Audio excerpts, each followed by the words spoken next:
Good evening, and welcome to our first Meet the Candidates event for the City of Saratoga Springs. The first one meaning there'll be a second one tomorrow night. All candidates on the ballot for Supervisor, Commissioner of Public Safety, and Commissioner of Finance were invited. This event was organized by the League of Women Voters of Saratoga County. We want to thank Saratoga Springs School District for arranging for the use of this beautiful auditorium. Before we begin tonight, I want to remind everyone to turn off all their electronic equipment. This includes candidates and their staff. We ask that there be no videos from the audience. This event will be videoed and posted on our website in its entirety, if possible. And the video taken tonight is a property of the League and can only be used by the League or licensed media. It may not be used by the candidates. My name is Ann Krill, and I will be your moderator tonight. I'm a member of the League of Women Voters of Saratoga County, and I reside in the town of Wilton. The League of Women Voters of Saratoga County is a nonpartisan, volunteer, political organization dedicated to the informed and responsible participation of citizens in government. The League never supports or opposes any political party or candidate. That has been League policy since 1920. Membership is open to anyone who's eligible to register to vote, whether male or female. Please consider joining. Candidates have been asked not to distribute campaign literature. There is a designated table outside the room. Candidates and audience, remember that this is not an event. Excuse me? Oh, I heard something. Funny ears. This is not an event for campaigning, so no hats, pins, or exhorting people to vote for a particular party or candidate. It's League policy to hold forums only for contested elections, when more than one candidate is present at the event. So if there are any candidates who are running and are here tonight and who are unopposed, they're welcome to stand and introduce themselves now, in case anyone would like to talk to you afterwards, and I can't see very well. There's lights in my eyes. Okay? There are only two that I know of. Okay. I realize that many people in the audience tonight may hold strong partisan views. However, I will insist that the candidates and the audience treat each other with respect. No personal attacks will be allowed. I also ask the audience to hold its applause until the candidates finish their closing statements for each segment. I will use this gavel to enforce the ground rules. The job of the audience is to listen and to ask questions on the written cards. We will be taking written questions this evening, and the forms have been given to you, and I know there have been many given in already. Questions should be concise and to the point, should be directed to all candidates. However, if a question is directed to one candidate, the other candidates may respond as well. We may not have time for all the questions. Our vetting staff is ensuring that the questions with the most interest get asked first. They may combine some questions for efficiency and to avoid repetition. They will also make sure that the questions are clear and readable so that I can read them and contain no personal attacks or inappropriate language. Okay, it looks like we can still use more questions, so if you have a question in mind, if it comes to you, raise your hand and a runner will get up. There you go. Timers for this evening's event are in the front row, right down there. They will hold up cards for the candidates to glance at. Green means 1 minute is left. Yellow means 30 seconds is left, and red means time to stop. And I will give you time to finish your sentence. All right? Tonight's event will be divided into 3 segments. As you can see, we're starting with supervisors, and that will be followed by public safety, and then Commissioner of Finance. There will be a very brief pause between each session while the candidates take their places. This is going to be a good time for any other new questions to be picked up during the transition time. And we're asked that the candidates move swiftly so that we can give the most time for the candidates' answers to the issues. The candidates for the two supervisor positions for the City of Saratoga Springs are, and these are in alphabetical order: Tara Gaston, she's running on the Democratic and Working Families line. Stephen Mittler, he is running on the Republican, Conservative, and Libertarian. I wasn't supposed to say that. Well, just so you know where to find it on the ballot. Matt Beach is running on the Republican, Conservative, and Independence lines. And I also want to mention briefly that there will be early voting. So November 5th is election day, but next Saturday you can vote, starting the 26th. Look up that information. It's outside or it's at the Board of Elections. You can call them. Now it is time to hear the 2-minute opening statements, and they have drawn lots, and they have determined that Matt is going to go first.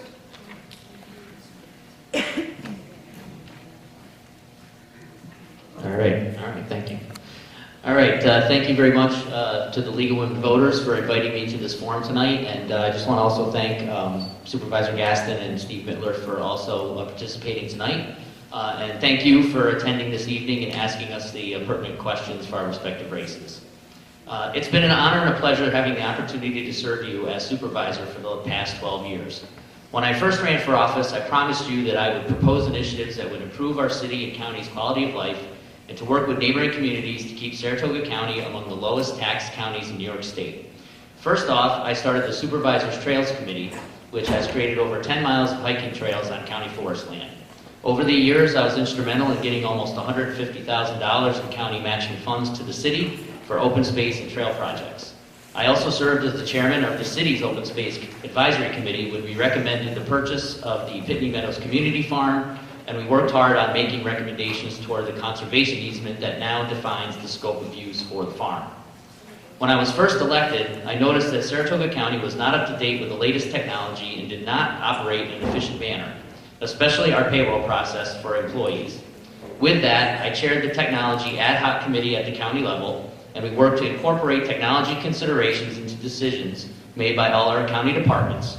And we implemented an automated time and attendance system at the county that fixed many of our inefficiencies around that process and saved taxpayers money. Having served on all the county standing committees, I have a broad understanding of county operations. It was a distinct honor to be named the chairman of the Board of Supervisors of 2015. I am proud to represent the Saratoga Springs and Saratoga County on committees both at the national and state level. I've been engaged with our community, serving on several different boards and committees around the city, most recently as president of the Saratoga Springs Preservation Foundation. My plan are to continue to do things that enhance our quality of life in this fast-growing city and county, working not just on the big projects, but making sure that our county departments that help those most in need receive support from the Board of Supervisors to make sure the county is meeting the needs of all of our residents. I will do my best to serve the residents of the city honorably, and with integrity and honesty, and with openness and responsiveness to your needs. Thank you, Matt. Now it is time for Tara, opening statement. Pardon? Hi, I'm Tara Gaston, and I'm running for re-election as your supervisor for the City of Saratoga Springs. When I arrived at the board nearly 2 years ago, I had high hopes. Public service is in my blood, and I was looking forward to getting some work done. I knew there would be some changes that needed to happen, but I was sorely disappointed once I joined the board. For starters, there's virtually no transparency or accountability. There are no open public comment periods, such as we have in the city itself. The agenda isn't published, until a few hours before the meeting, but if you want to comment on something we're doing, you have to register 24 hours in advance. And I'd like to know how that was going to work. The public, even journalists, don't get to see resolutions before we vote on them. Supervisors often don't. Only the titles are shared. If you're a concerned resident, how are you going to know what we're doing? And how are you going to know what your supervisor's actually voting on? No one asks questions in committee meetings. Everything pretty much gets rubber stamped because it's dealt with in caucuses that I don't attend. That's not how good government works, and it's not how I operate. Very few people understand how the county government works, and that's a feature, not a bug. I release my schedule. I meet with any constituent who asks. I've held public forums. I share documents, and I don't take part in secret caucuses. When votes come up with a potential radical impact on my community, I speak up so that you can tell us, so you can tell me what you think about it and how I should vote. Pretty soon after I joined, some people got annoyed about that. I've been the brunt of a few mean Facebook posts, including some about my gender. My pronouns are she and her, by the way, and my family situation. When my mom asks how I'm doing, I just say it's fuel for the fire. You know what else fuels me? The mom who's grateful that I connected her to services for her newborn.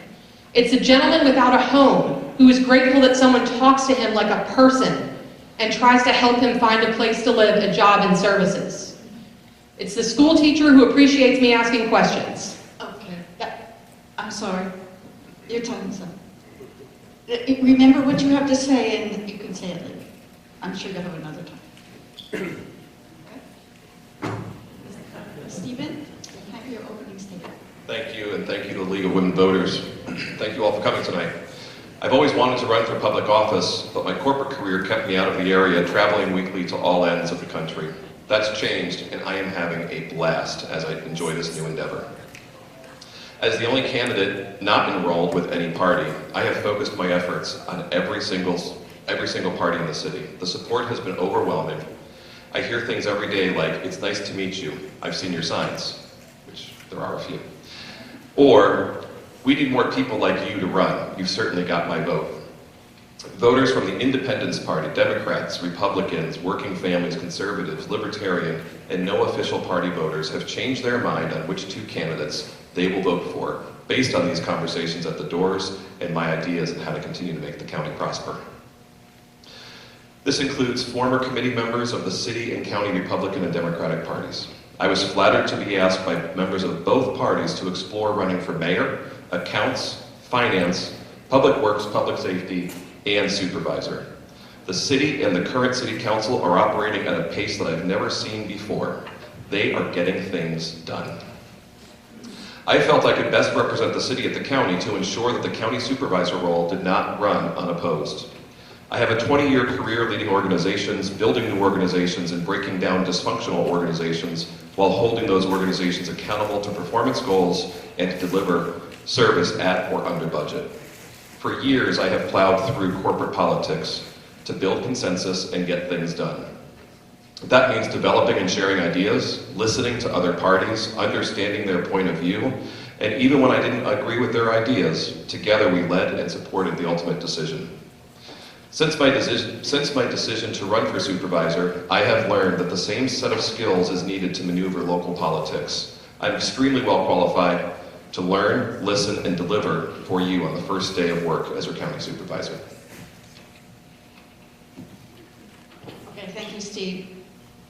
All right. Thank you for your opening statements. It's time now for questions. You have a minute and a half to respond, and you're not required to respond. You may pass if you wish. And so that the audience knows as well, each candidate has been given 2 red cards, and that means that they can add 1 minute to their remarks, or they can respond to someone else's remarks. Note that in your programs it says a minute and a half. That's incorrect. The letter that went out to you said 1 minute, and it's 1 minute that will be added for the red cards. They cannot be used in the opening or closing statements. So questions will be directed to the candidates in rotation so that each candidate has a chance to respond first. So the first question will go to Matt Beach first.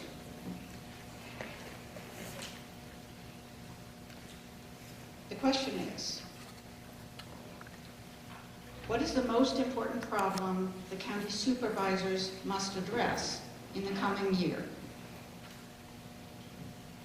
Okay, thank you for that question. I would say that there's really, well, they want the most important problem. I think there's two problems, actually. I think the first is much a larger problem, which is really the general and overall rapid pace of growth that we have in Saratoga County. I think that as a fast-growing county, we have to make sure that we maintain things. We have to encourage some growth, but we also need to be able to preserve the things that we have here that make the quality of life that we have here good as it is. So, one of the things I've always been involved in, of course, and I mentioned it in my opening statement, is the trails and open space projects that we've been involved in. It's a good way to kind of push against the pace of growth that we have in this county. They are developing, especially in the outer areas outside of Saratoga Springs and even in the city, at a very rapid pace. So, trying to kind of preserve the things that make us that we have a good quality of life with is something we have to work on, but we also need to make sure that we are growing appropriately. I think the second thing we have to deal with, which is actually a little more direct to Saratoga Springs, is, and really I think the biggest issue right now is the issue of homelessness in our city as well as in our county. As you may or may not know, Code Blue is a county mandate from the state, so Saratoga County and our Board of Supervisors has to have some involvement in the Code Blue situation, but I think we also need to look forward toward a more comprehensive more comprehensive solution to dealing with homelessness within Saratoga County, whether that means more services or a permanent location somewhere in the county. Thank you, Matt. You're welcome. Tara? I think the most important issue for the supervisors in the upcoming year is planning for resiliency. That means both in our people, in our structures, and as we look forward to our growth and development. If you're planning for resiliency properly, you are counting on where people are moving, where are they living, where are they not living. You're looking at what businesses come into the community. You're looking at what they're spending and, frankly, what the government is giving them to move here, or what services we're offering for them. And you're looking at climate change, and you're looking at the impact of that on our communities. You're looking at weather, emergency planning. Every aspect of the Board of Supervisors is covered under that. And unfortunately, a lot of what we do is very reactive, and we spend a lot more money than necessary that way. If we are housing people appropriately, if we are providing appropriate medical care and public health services, our costs for public safety and administration go way down, to a quarter even. That means fewer tax dollars that you're spending, or fewer that you're having taken from you, and fewer that we're spending on the County Board of Supervisors. I think if we're not planning for resiliency, we're basically throwing away money. Thank you, Tara. Steve? When I was asked to run and decided to run, I chose to do that because living here as a lifelong county resident, we all know the homeless population has exploded. We've created an environment where we can support, and we're the epicenter of where we can support folks that are in need of housing. There are, of course, the conversations that have started within this community that talk about housing first. I talk about solution first because we have a short-term need that we need to focus on before we can get into the deeper solution of housing first. The homeless population is a county issue. As Matt said, the county is ultimately responsible to make sure that there's Code Blue housing for our homeless population. Meg Kelly and Karen Gregory from Shelters of Saratoga, which is a nonprofit, and the other members of the City Council have taken it upon themselves to make sure there was an appropriate facility to house our homeless population, and it's not going to be ready until December 1st. The mandate is November 1st. The county has failed the homeless population, and we need to make sure that that is the #1 priority for our supervisors in 2020, is to get it done and find a permanent location. Thank you, Steve. Next question goes first to Tara. The question is, what opportunities do you see for making local government and services more effective and or efficient? Ooh, perfect. So first, we need to increase our use of technology on the county level. Right now, we have people doing jobs that are much better done by machines, such as posting agendas in minutes. That's not to say that we need to get rid of county staff. We're strapped as it is and barely running with the people that we have, which is great in that we're being efficient with our people. But we need to make sure that their jobs are focused on the work that people are best doing. That's helping you when you come in and you want to ask for a favor card or to have the county hold your DD 214. Or that's when you want to come to the Board of Supervisors to figure out when we meet and where we meet and how even that works. That's what people need to be doing. Technology needs to be developing resolutions for review by the county attorney and county administrator, not being written by them. It means posting the minutes and agendas immediately so that before we meet and before we make a decision on something, you know what's going to happen and you know the full text of it. You don't have to guess on how much money we're spending or where it's coming from. I think if we use technology properly in our county, we can save a lot of money, a lot of time, and get things done for our community a lot better than we are now. Thank you. Thank you, Tara. Steve? Can you repeat the question? What opportunities, timers, wait till I re-ask the question. What opportunities do you see for making local government and services more effective and or efficient? Thank you. I think there's a lot of redundancy between the city and the county that takes place on a regular basis. So when I first started interviewing with the different committees and the different parties, one of the parties actually said, can you please explain what a county supervisor does? And I started to go into my long-winded, well, here's what I think the position is, and they were truly asking, no, please tell us, what does a county supervisor do? They didn't know, so they were asking the question in a different way. That's important. We need to make sure that as we're representing the city of Saratoga Springs at the county level, that we're integrated with the city council, so we're representing the needs of the city and we mirror what the city is trying to accomplish. If we do that, we don't have the same redundancy. I agree with Tara, transparency is extremely important. I think the city's done a great job. We need to bring those best practices and those good ideas to the county. Thank you, Steve. Matt? Hello? Oh, there we go. So I would definitely agree that, and one of the things that I definitely worked on as a county supervisor was trying to get us more in tune with technology. I appreciate Supervisor Gaston's answer. The county can do a better job at being a little more open in our meetings, and I would support any initiative to go forward with that. The problem is that it's a lot of convincing the other towns and the other communities and the other voting members of the Board of Supervisors that that's an important issue. I'm more than happy to advocate for that, but I'm not sure how far I will get when it comes to convincing them that they have to do anything. So as your supervisor, I'm certainly completely on board with that, but it's much more difficult to convince supervisors from other communities who just don't see it as a priority, as well as the administration. But in terms of services directly, I think one of the major challenges we have as a county is really finding a path to get folks the avenue to the services. We have services available in Saratoga County. They are there. But the people who need those services have trouble sometimes navigating the system, and we need to do a better job of getting those services. Thank you. Thank you, Matt. Next question goes first to Steve. Can you describe a situation in which you reached across the partisan divide to solve a specific problem? I'm endorsed by the Republicans, the Independence Party, Conservative, and Libertarian parties. I've worked in corporate America creating an opportunity for employees to be able to move through and navigate through these large organizations and find policy truly within the county, within the company that made sense. We were able to listen, we were able to move and change our policy and our strategies, whether it be with human resources, compensation, all large organizations that require a consensus or working together. I see doing the same thing in a bipartisan way. And again, I'll remind you that I'm endorsed by the Republicans, the Independents, the Conservative, and the Libertarian parties. Thank you, Steve. Next is Matt. Okay. I would say that there's a few different examples I can probably give for this. One of the things that I had done early on is back in 2012, Commissioner Frank and myself had gotten together, and we had noticed that there were some issues with the South Broadway neighborhood and the lack of development that we have out there. We co-chaired that committee, which actually had members that were appointed by all of the city council members and both supervisors on that committee to work together to try to come up with some recommendations for that area.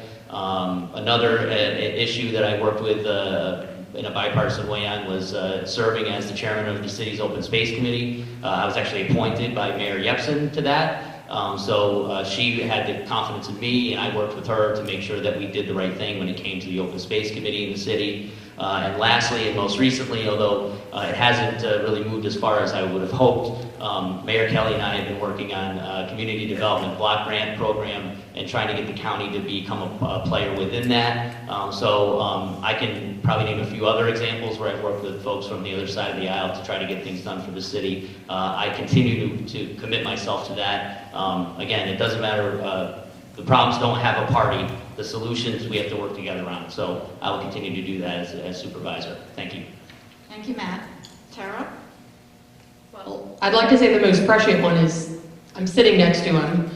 Matt and I meet regularly to talk about the concerns that we have in the city and what's coming up at the county that may impact the city. So, I don't know, I'll say it, even if you want.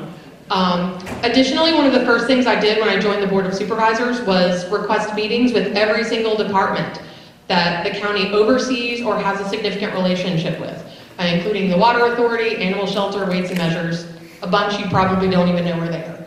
And that included the ones that are led by elected Republicans. Because as a representative of the city, my job is not to represent my party. My job is to represent the people who reside in my city. And so my job was to go to each of them and say, hey, what's going on? What are your priorities? What have you needed? What do you foresee needing in the future? So that I could make decisions and that I could communicate with them with that knowledge, regardless of their party. Because honestly, it doesn't matter. Once you're in the position, you should be working with everybody around you, irrespective. I mean, I know the party affiliations of the people on the Board of Supervisors, but it never comes up. I'll talk to Jack Lawler the same as I talk to Tom Richardson, and that's what I'll continue to do. Thank you, Tara. All right, the next question goes like this. How can or what intertown, intervillage, intercity synergies can be achieved? That's a little bit, and it goes on to say, how do you work on county issues that impact us? And that, okay, you're right, Matt, you first. Okay, so yeah, as a supervisor, I think part of the job is that you represent the city of Saratoga Springs at the county level. So basically, it's kind of, the way the county government is set up is really almost like an association of towns and cities. So really, most everything we do is kind of in that realm, where it's working with other communities to kind of share services that we spread among the entire population. But I guess I would say that, a lot of that does happen on the local level. I do know that, for example, the town of Wilton and the city of Saratoga Springs will share, paving equipment or trucks, or one town will plow part of the road that's in another town, and they will plow part of our road that's in our town because logistically it just makes sense. Their plow is at the town line, and our plow happens to be over at their town line. So we already kind of do that a little bit, but it really happens more at the local level. As a supervisor, I don't get directly involved in that as much, but the commissioners do. And then so when the towns have those needs, they reach out directly more or less to the commissioners to take care of that. But I would say that really, again, the majority of my job is dealing with other towns and villages and the other city in our county, and just working with them to make sure that we're meeting the needs of everybody when we pass resolutions and whatnot at Saratoga County. So thanks. Thank you, Matt. So I would agree it's really important for us to advocate for Saratoga Springs, and that includes when the landfill funding came up, Matt and I had to talk about what Saratoga Springs should get, what should the other municipalities get, and to really advocate for our city when that funding. But there are a lot of times when municipalities have to work together, and one of those is on Code Blue and public health services. That's an entire countywide issue, and our department covers everyone in this county. So we have to make sure that the services are provided to everyone, and that means in Saratoga Springs, which is a hub of population and where there's a lot of public transportation accessible. It also means in Hadley or Day, where there's not as much. And so we have to work together to make sure that we know how many people in those areas are needing those services, How many people are complaining about the services that we're receiving or grateful? Maybe there are over-services in an area. I know that we're moving public health services from Saratoga Springs to Ballston Spa at the farm. There's no public transportation access. So one of the things that I've been doing is talking to each supervisor and each municipality to make sure that we know who in each area needs those services so that we can make sure that people have access to them. And that, frankly, just requires a lot of talking with each other. Thank you, Tara. Steve? Similarly, when I rode with Shelters of Saratoga, Karen Gregory and their outreach van, I was floored at how gracious the folks that we were serving were. They never took more than they needed to, and they thought that it was important if there was something that they didn't quite have a need for yet, like a sleeping bag, that it was saved for somebody else. That van drives from South Glens Falls to the border of Clifton Park to exit 9. They service folks who are living in the woods. They service folks who are living in their cars. They focus their services on folks who are living in motels along Route 9 and off of various exits. We've got to work as a county to make sure that we're solving this issue. Secondly, working with the school district, working with Department of Mental Health, and working with Saratoga Hospital, we've got to be able to bring our community together when it comes to the school board, divisiveness, and make sure that we're having conversations like we are tonight, that we're not having conversations that continue to pit neighbor against neighbor. I have a plan to bring the Saratoga Hospital into the conversation. Every time a child struggles with mental illness and they go through the emergency room, they're discharged without a plan of what they should do at school, what the parents should do to talk to counselors. Saratoga Hospital is on board with that. Mike Patton from the school is on board with that. And our Department of Mental Health wants to be able to take that and spread those ideas to other school districts in the county. Thank you, Steve.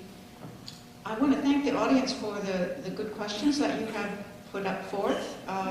We've asked so far 4 questions, and I still have 4 more good questions that the vetters have found. So we're going to give this question next the time that you need, but let's keep it short if you can. I'm not going to... Well, that's only slightly verified. And then I'm going to have 3 questions that's going to require a yes or no. It's not exactly fair, but we'll see. And then we'll have time for the closing statements. All right? The next one is about homelessness. The question says, what has been your experience so far with serving our homeless population? What do you propose we do next to better serve a population that is in need of direct support from our government? Let's see. Tara. I don't think it was a good idea to say take the time you need. But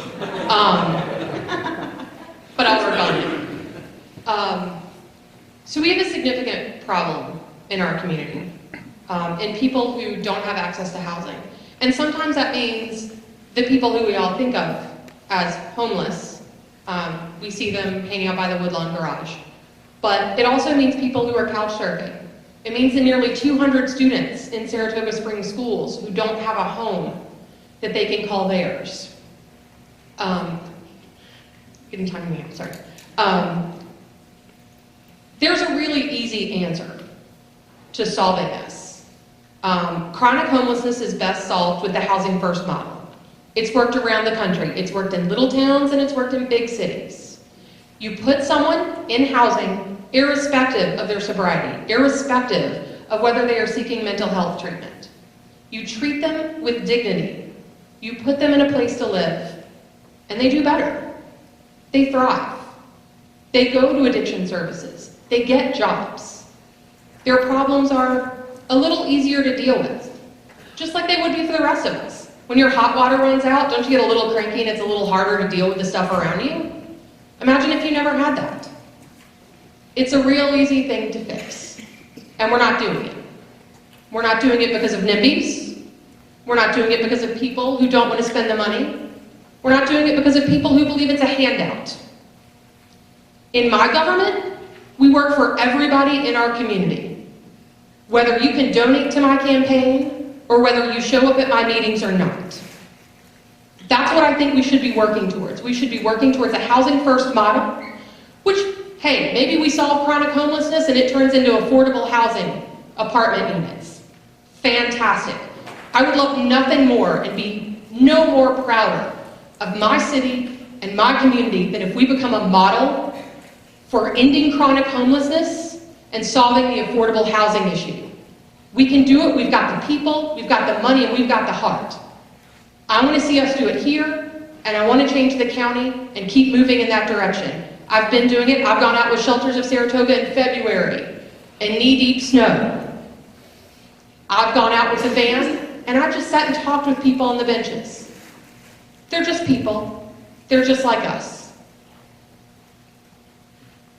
That's really all I've got to say. If their people doesn't help solve the problem and move you towards it, I don't know what else I have. Thank you, Tara. Steve? I think I've spoken a lot about the homeless issue and my thoughts for how we can try to work towards a solution that creates an environment where they have shelter. I see the more immediate need for shelter and solutions for shelter. We've got the folks that want to help. We need to find some community members that are able to also step up. But there's a lot of good ideas out there.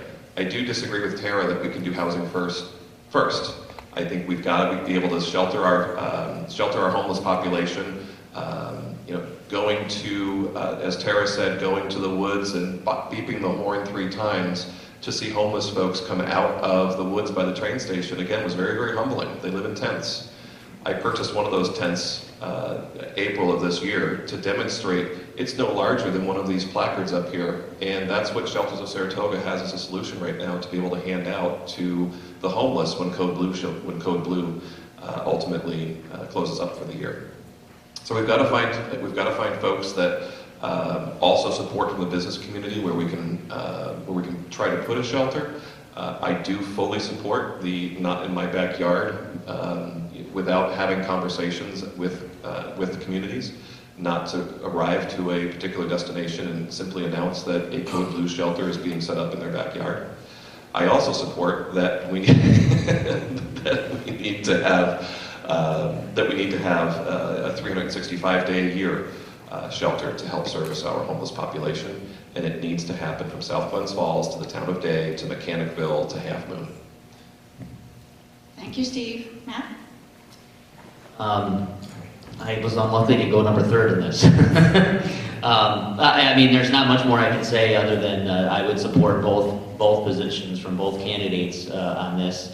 Tara and I have worked together on the Code Blue situation, and we are also working with the city as well as Shelters of Saratoga on a permanent homelessness solution in this county. I think the only thing that I would really add to those great ideas, and I think I would be supportive of working toward them, is that I think we do need to make sure that we have more than just mental health services or public health services at a location. The county does workforce training and development. Our veterans agency is also a county agency, and both of those agencies as well need to be involved in it, as well as public health, because that's another facet of this that is out there. And really that's really, I think, what it boils down to at the end of the day. This is a county problem. And the county does need to step up.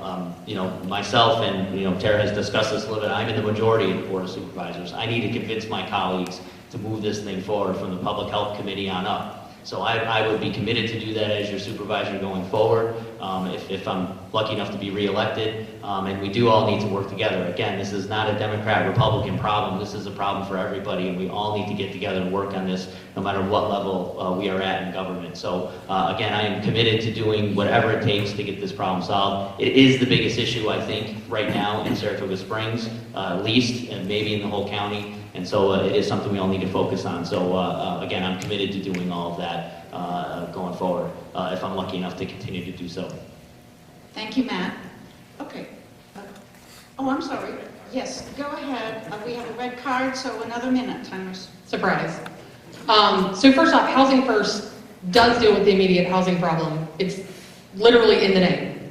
Housing first. You put people in housing, you worry about the rest later. We have plenty of units in Saratoga Springs and outside of Saratoga Springs in the county that we can put people into. It's not a matter of having to wait or not. We can get this done right now. As for what we've been doing on Code Blue, I've been working on it.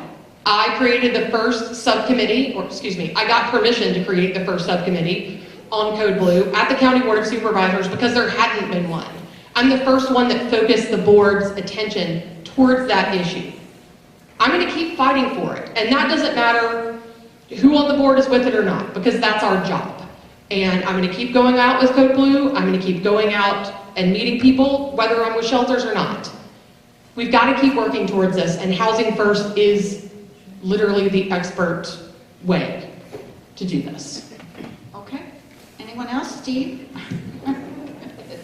One more minute. We each have one more.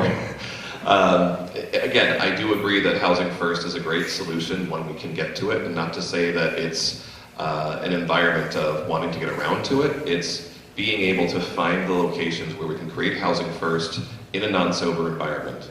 Absolutely agree with that support. Secondly is we've got to, as I mentioned before, have a representation where Code Blue meets the expectations of the state mandate on time and use the budget dollars from the state to make sure we have a facility that gets done and houses our homeless population from November 1st to April 1st, making sure they have the needs. It should not be the responsibility of Shelters of Saratoga. It should not be the responsibility of Shelters of Saratoga. They're a nonprofit agency that has come forth and stepped forward to help our community. It's the city's issue that we now need the county help for. And again, we need help from exit 17 to the Twin Bridges, from Sacandaga Lake to Schuylerville. Well, thank you, Steve. Okay, any more red cards? Okay. All right. I have a couple of questions here. They're not frivolous questions, but we're going to have a yes and no answer. So, given what you've got, so we're going to start with Steve. Steve will be first, and then Matt. So, do you or do you not support legalizing adult use of marijuana? Yes or no? Yes. Yes. Steve? Sorry. Yes again. Yes again. Wait a minute. Double plus yes? Where are we? Everyone says yes. We're all agreed. Everyone says yes.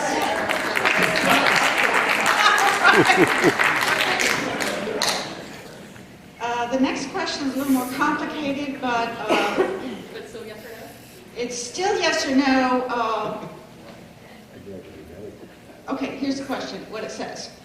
Who has endorsed you, and what does this mean for you as a candidate? So you need to tell us a few words. A few words. No more than 30 seconds. Okay? And who is first? All right, Steve goes first. Great. So again, as I've already mentioned, I am endorsed by the Republican Party, the Independence Party, Conservative Party, Libertarian Party. I also just received today the endorsement from the Saratoga Springs Police Department, PBA. I have a number of other endorsements that are planned to come out between now and Election Day, so that people can continue to make their choice and specifically have them time to come out over the next 10 days. I'd like to also point out, I shouldn't do that. Thank you. That's it, okay. All right. Matt, that was pretty good. My endorsements are the Republican Party, the Conservative Party, and the Independence Party. I've gotten those endorsements over the years from all three of them, and I'm greatly appreciative of their endorsements of me over the years. I also just got the endorsement from the Saratoga Springs Police PBA, and again, I thank them as well for their support. Again, I just think that, I am a registered Republican, so I do lean toward those parties, and again, I appreciate their support. Again, I will work with anyone. Okay, thank you. Yes. I've been endorsed by the Democratic and Working Families Party, the Capital District Democrats of Democratic Socialists of America, the New York League of Conservation Voters, Eleanor's Legacy, Capital Women, local labor organizations, and I'm probably going to get in trouble because there are a few already up on my website that I forgot. I'm really sorry. Please, nobody take your money back. What it means for me is I'm the only progressive on the Board of Supervisors. I'm the only person pushing for transparency. I'm the only person demanding accountability and answers from people. and I'm the only person who's working from the bottom up for the people in our community. That's what it means. Okay, so we have one more question, and then we're going to go on to closing statements, which will be for 1 minute. This question, I'm going to read it as is, but I'm going to make you shorten it. It says, how do you feel about democratic socialism? I just want to know if you're for it or against. We're starting with Matt. We're starting with Matt. Pass.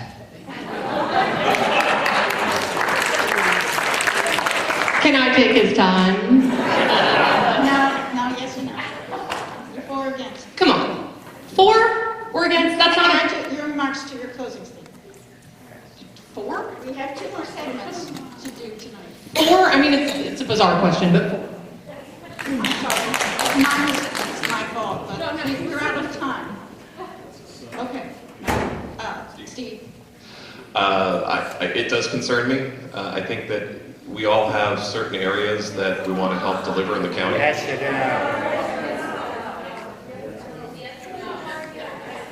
Yes, it was yes or no. I'm sorry. I'm sorry, I thought Sarah was. Where's my head? No. Okay. Okay. And I want to thank you, audience, for your questions. If your question was not asked, you can see the time is upon us. We do have 2 more segments, so maybe your question will be in the next group. Time for closing statements, and we start with Matt. 1 minute. Okay. Thank you again to the League for inviting me to this forum, and I'm glad that I've had an opportunity to answer questions and talk about the issues that matter to the voters of our city. As a 5th-generation Saratogian with a family that has instilled in me the dedication to our community and the desire to serve the public, I am so happy to have had the opportunity to represent our city at the county level. There have been many accomplishments over the years, and I have gained experience and attained positions of leadership through my experiences in work serving you as supervisor. I will continue to approach this job the same way I always have. I will be responsive to constituent needs, I will act with honesty and integrity, and I will effectively address the issues of the day. We still have much to do. The issues of homelessness, growth and development, housing affordability, among others, are some of the challenges we can continue to face as a community. I believe that the best way to succeed is to tackle problems in a bipartisan way and to work together in a positive manner. My hope is that we as your leaders can all focus on the same lofty goals for our city's future and serve with a sense of purpose, cooperation, and civility. The residents of our city deserve nothing less. I ask again for your support at this election to have the honor of continuing to serve the residents of Saratoga Springs at the county level. I humbly ask for your vote again this year, either through early voting beginning this Saturday, October 26th, or on Election Day itself, November 5th. Thank you, Matt. Tara? All right, the fuel for my opening statement is still burning. So, some people in our county are prospering, but many are not. That's why I fought for the first Code Blue subcommittee in the county, and that's why I fought for increased public transportation access to both our public health services that other supervisors voted to move out of our city, and for increased commuter traffic. I want to even increase our public health services to a full-time department, which is what other counties our size have. I'm a fiscal progressive that believes in a lean, efficient government that builds prosperity from the bottom up. That's why I fight to streamline economic development funding and focus on growing small and local businesses and leveraging innovations in technology. I want to develop a countywide resiliency plan looking at the changing climate, population growth, economic development, and agriculture, and continuing to build a strong and resilient Saratoga County. I want to continue my push to make Saratoga County meet the basic standards of open and accountable government that uses your taxpayer dollars wisely. I keep hearing my policies are too progressive for Saratoga Springs and Saratoga County. I don't believe it, and if you don't either, vote Gaston. Thank you, Tara. Steve? Clearly, each of us are on the same mission to make Saratoga Springs and Saratoga County one of the best places to live in the state. It's one of the best places to visit, vacation, invite friends to. Politics is rough, but it's a challenge that my career and my upbringing have prepared me for. As a child growing up in Ballston Lake, my parents and my family used to joke that I should be the mayor one day. Well, I'm not there yet, but I am enjoying running, and now my family says I'm exactly where I need to be. As a lifelong county resident, I understand what it's like to live in various parts of the county. I've experienced the growth, some that I've supported, and some that makes me sad. This is critically important life experience that is crucial when making county decisions that affect more than just Saratoga Springs. I'm humbled to be surrounded by so many city residents, county residents, family. I simply ask for your vote on Election Day. Thank you, Steve. And now you may applaud.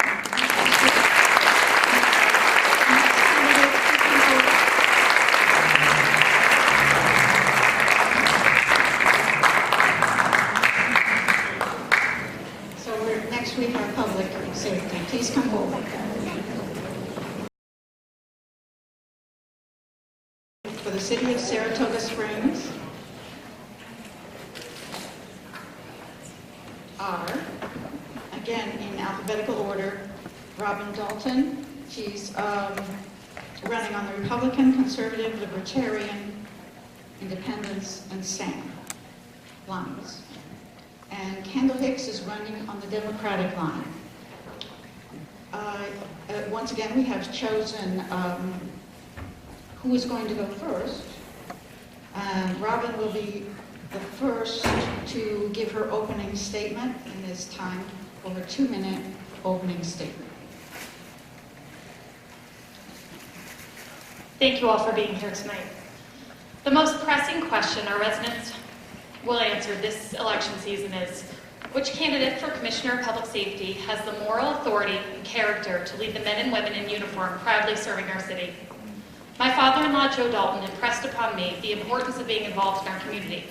I took his words to heart and have devoted myself to volunteerism in our city over the last decade through work with nonprofits like Saratoga Sponsor Scholar, where I'm a board member, mentor, and fundraiser, raising hundreds of thousands of dollars for economically disadvantaged scholars right here in Saratoga Springs High School to help them achieve their dream of going to college. For 9 years, I've served on the Saratoga Hospital Foundation Board and completed numerous capital campaigns in my board capacity, including purchasing an MRI machine for our hospital, a new orthopedic unit, intensive care unit, and lastly, the building of our community health center. I've also been a volunteer with Shelters of Saratoga and Code Blue, and was honored to be the recipient of Shelters of Saratoga's Health, Hope, and Humanity Award this spring. In addition, I've worked with Wellspring, Saratoga Bridges, the Giving Circle, and many other worthy organizations. Over the last 2 years, there's been a disconnect between our community and the Public Safety Department. It takes a dynamic leader to bridge the gap to once again ensure our residents and first responders are working collaboratively and cooperatively. My ability to do this is a matter of record. My top priority as Commissioner of Public Safety will be acting as a strong voice for our police and fire departments at the City Council table, while working to solve our most challenging safety issues, including adding critical officers to our understaffed police force, building a third fire EMS station to serve the Eastern Plateau, a comprehensive approach to helping our homeless population while ensuring our city has a continuous permanent location for Code Blue, school safety, an ongoing issue that I intend to address by working with our police department, school district, and Saratoga County Sheriff Michael Zerlo to ensure our children and their teachers are as safe as possible, as well as the growing opioid addiction that has ravaged our country. It's now at our doorstep and needs to be addressed before it spreads further into the city. I have the ideas, Thank you. I'm leadership, sorry. Thank you. You're welcome. Next to Kendall, your opening statement. Thank you. Good evening, and I'd like to thank the League of Women Voters for putting this together. This forum is very important, and I appreciate the opportunity for me to speak tonight. This election is historic and monumental. Men like me aren't supposed to run for office in Saratoga Springs. I come from humble origins. My parents worked very hard to raise 5 children on a carpenter's salary. I was not born in wealth and a powerful family. I was raised by parents who taught us that duty, honor, and country is a real thing. My name is Kendall Hicks, and I'm a father, a soldier, a coach, and a working class citizen who has not in, politics was not in my plan. But after 20 years of the same unchanging representation, we must ask, who is Saratoga been changing for? Each year becomes more challenging and for working class families to get by. Rents get higher and rapid growth and development happens all around us. Yet our income stays the same. It's clear that these changes are not really for us. Safety issues around our city are still unresolved, and our citizens are losing trust and confidence in the ability for the police department to keep us safe. We deserve a champion. It's time to fight for Saratoga families that can afford to be here in our city and feel safe and comfortable like all citizens. What Saratoga Springs needs is equal representation in our leadership, affordable housing for our working class citizens, and more walkable and bikeable pathways and roadways. We must also prioritize and protect our green belt and our urban forests. A permanent solution for our homeless in Code Blue, a fire station on the Eastern Plateau, and respect and decent treatment for all citizens, documented or not.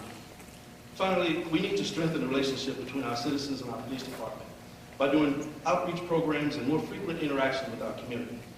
That's why I'm running for Commissioner of Public Safety. I'll bring a new perspective and unique skill set that I've learned over 30 years in the military. Thank you, Kendall. All right. It's time to move on to the first question, and Robin will be the first to answer. Okay? Please describe your relevant professional experience that prepares and qualifies you for the position of a Public Safety Commissioner, i.e. Fire and Police.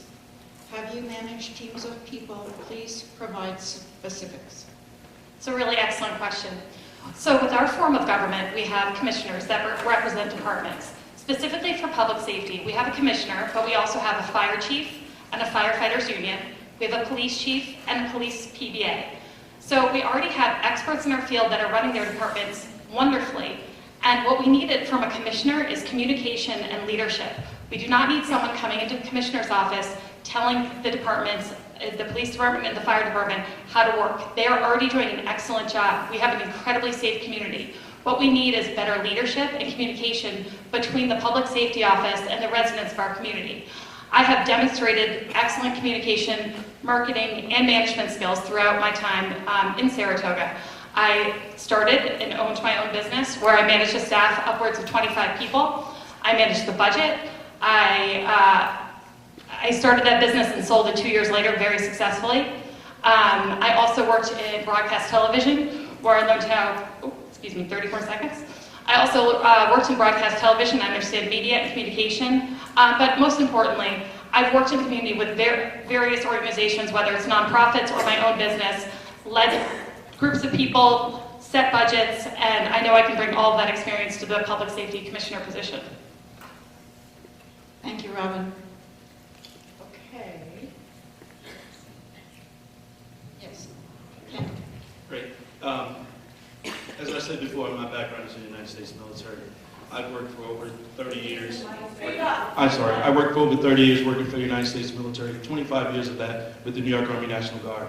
Well, I had a dual mission, working for the state and for the federal government. So I had a governor mission and a federal mission for the president. I've served in every national or local deployment from 9/11 to the Haiti Island surge from the ice storms. I've been able to manage and train soldiers for the last 25 years and teach them how to do the same thing. What I can bring to Saratoga Springs significantly is my background in managing people, places, and things. Managing large budgets, managing large groups of people, and giving them unique experiences and best practices that will move us all forward. Thank you, Kendall. Okay, the next question will go to Kendall first, and I believe this question follows the first question. Have each of you spoken with our police department and fire department, including the chiefs and the union members, to discuss top concerns? And if so, what are they? And how do you plan to address them?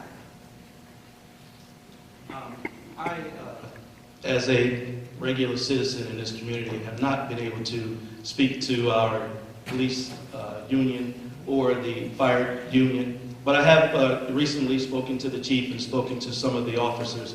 In fact, I was there today and had a tour and spoke to some of the officers about what's important to them. And I asked a specific question that I thought was important to not only me, but some of the citizens. What is our plan for a natural disaster here in our community?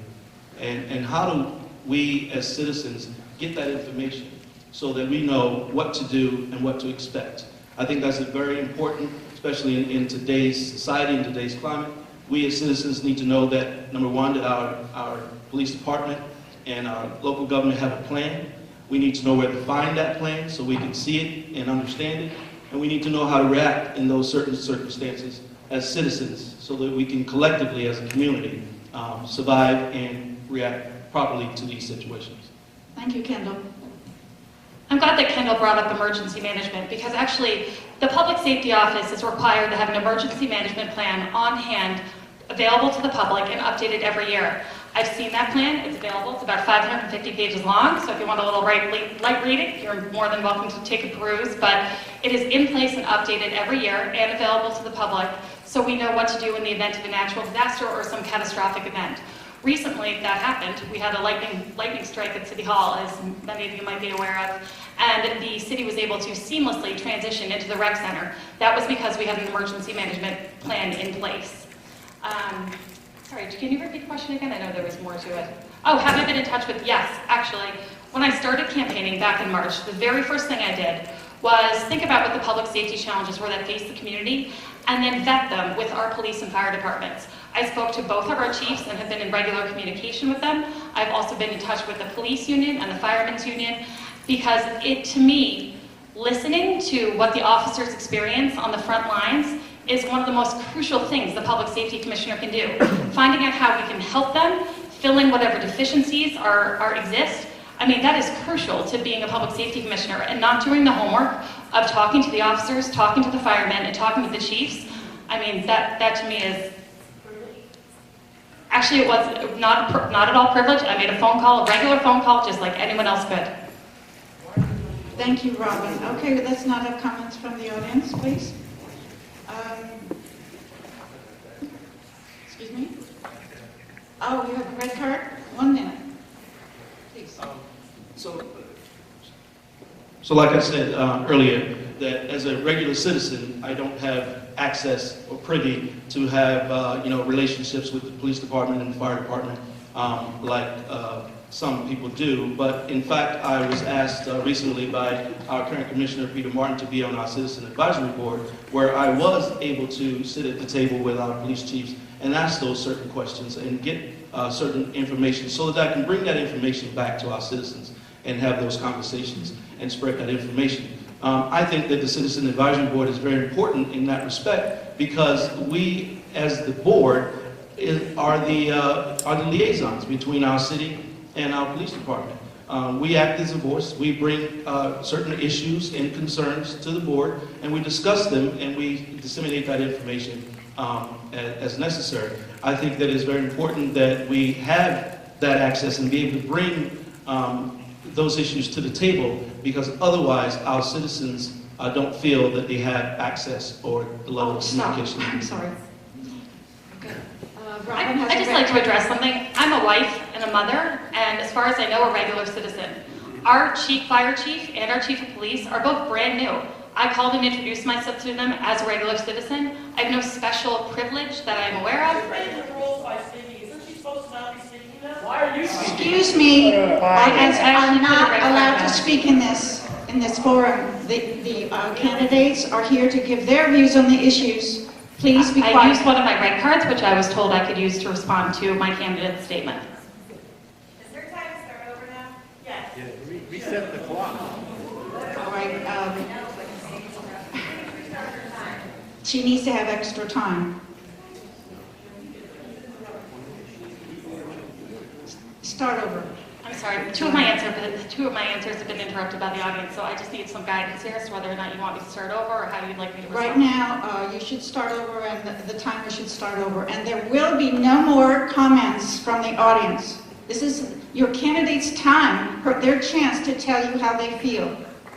It is up to you to evaluate.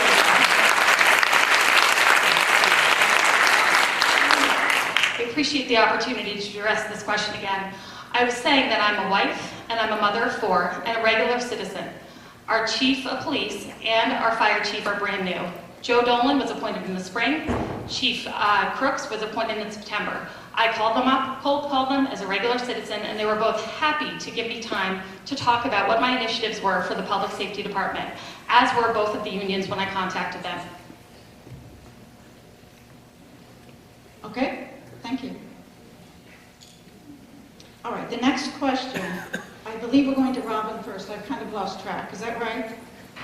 I think it's your turn to go first. All right. In what ways will you address the climate emergency and coordinate for the Climate Leadership and Protection Act?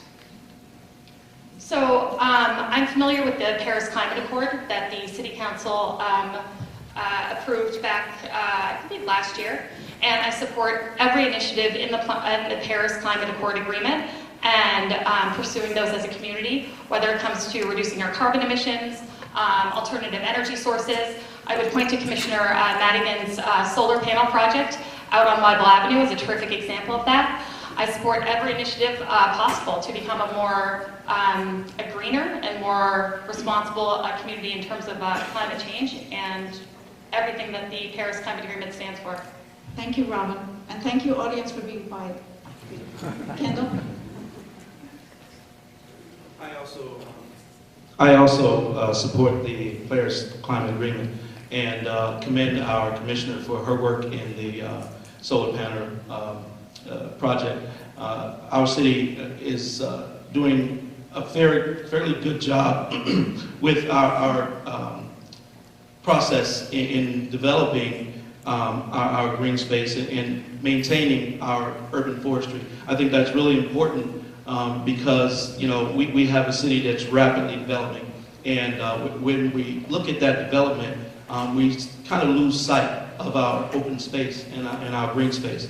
And that's what brings people to this city in the first place, because it's so beautiful. And in order for us to maintain that, we have to look at both our development and also our staying power, which keeping this climate and this world, basically our culture and our climate safe. And the only way we can do that is staying up on the technology, as well as maintaining our information and disseminating that information throughout our community, so we can work together in maintaining our climate. Thank you, Kendall. Next question. What is the, this will go first to Kendall. Right. All right. What is the biggest problem you envision encountering in your role as Commissioner at Public Safety, and how do you envision solving it?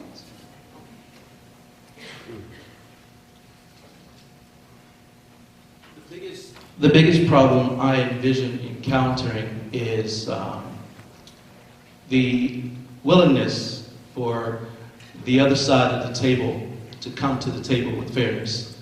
I have worked in the military in almost every capacity with being able to communicate on all sides with every level of individuals, from higher leadership to lower subordinates. But it takes two to come to the table and have a conversation. And it's conversations like these that we have to be willing to come civilly and be able to work through any issue that we have in our community. This truly is not about me. I humbly submit myself as a public servant, and it's very hard to be a public servant if you've never served anyone before. Thank you. Thank you, Kendall. Robin? As I said before, when I started this process, it was very important to me that I campaigned on issues that I could deliver on. So everything that I've detailed in my platform, I've vetted, whether it was with the fire department, police department, or with the community, or agencies that these issues involve. So when I look at this position, to be quite honest, I'm very confident about my success. My biggest challenge right now would just be getting elected. Thank you, Robin. All right. Next question goes first to Robin. In addressing the opioid crisis, where do you consider the role of public health ending and public safety beginning? Well, right now what I'm hearing from the police department is that they're going out and using Narcan far more often than I realized. And their concern is that the residents of our community are not aware that this problem has kind of seeped into our neighborhoods.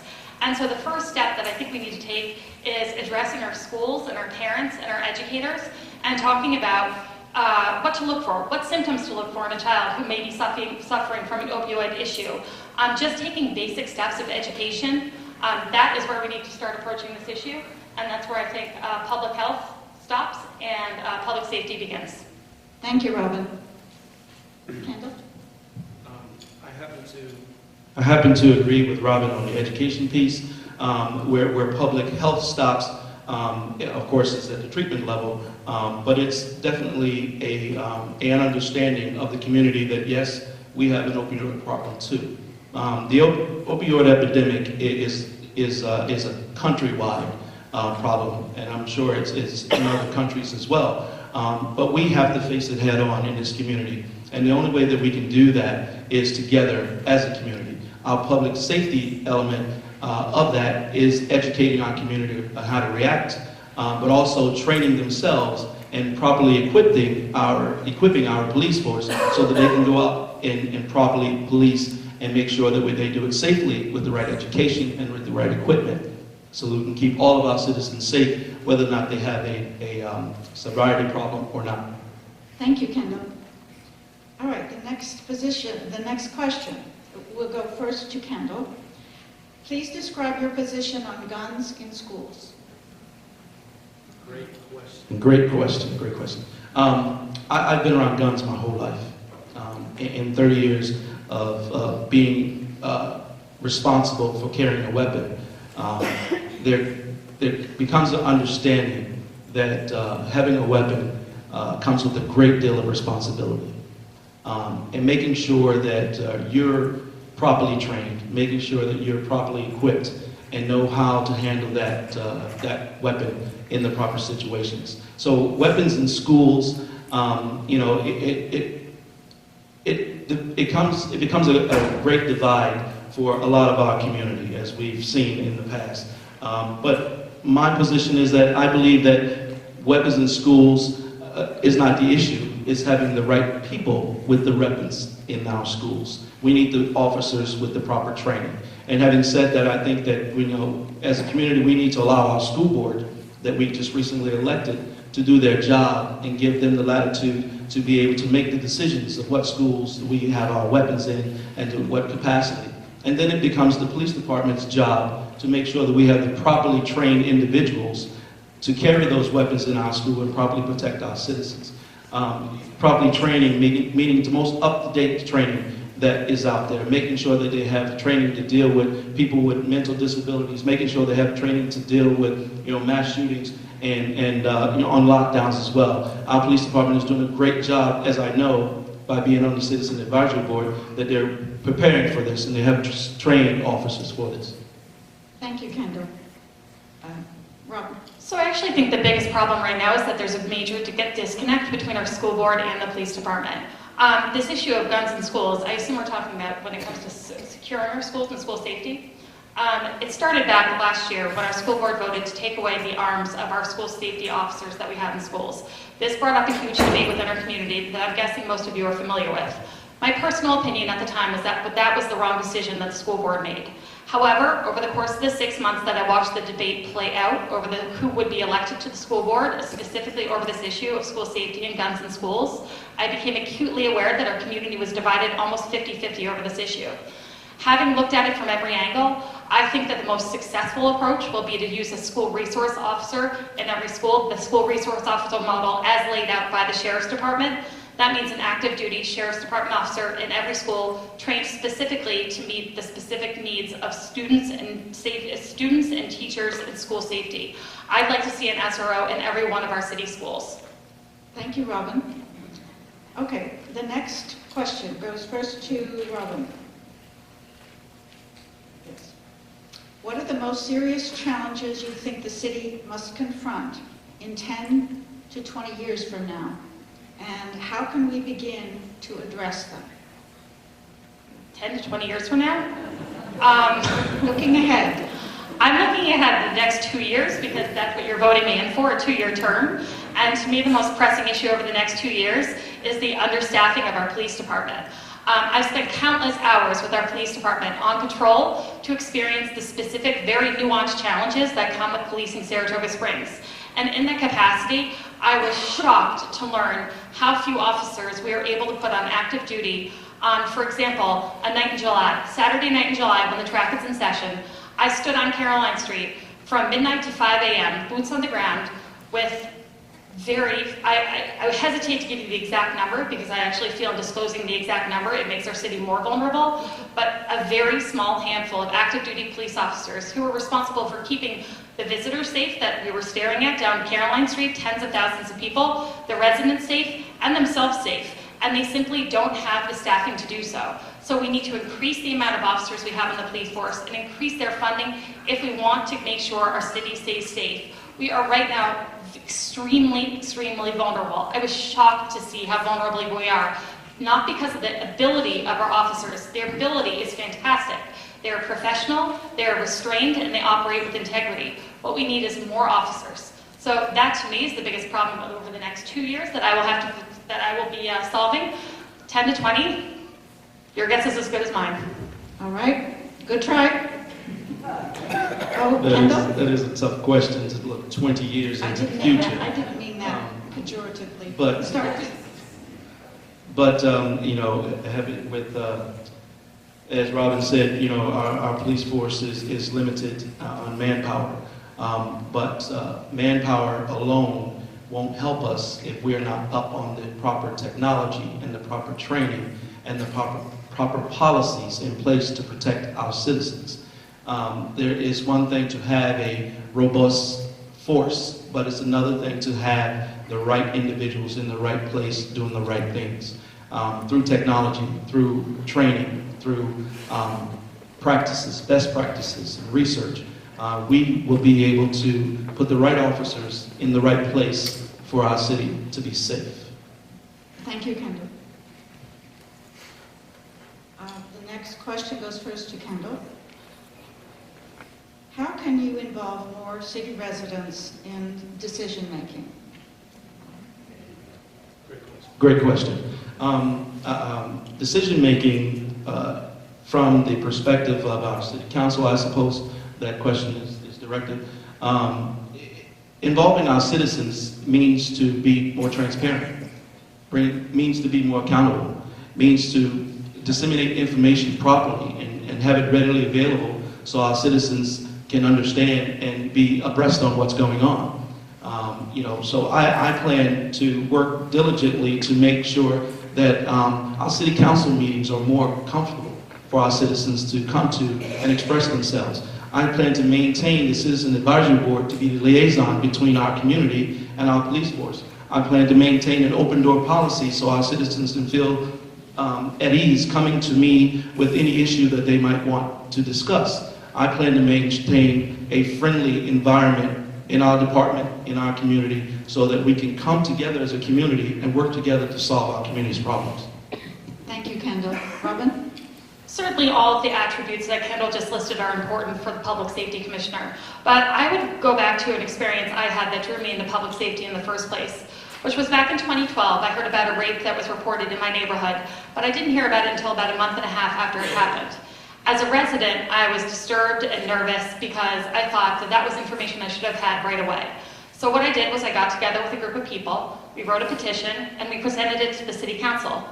And it was heard, and the things that we were asking for in terms of changes in communication and also basic changes in safety, they all happened within the next 2 weeks.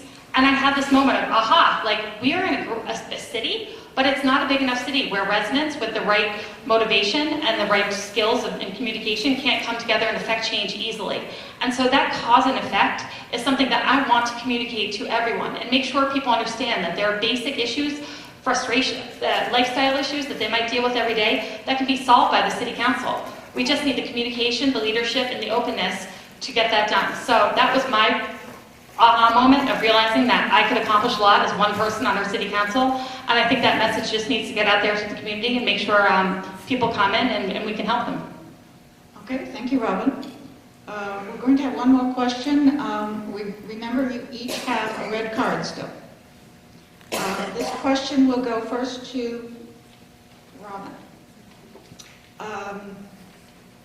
And we decided on this question before you gave that answer. So, what have you done in community to benefit individuals and organizations in Saratoga Springs?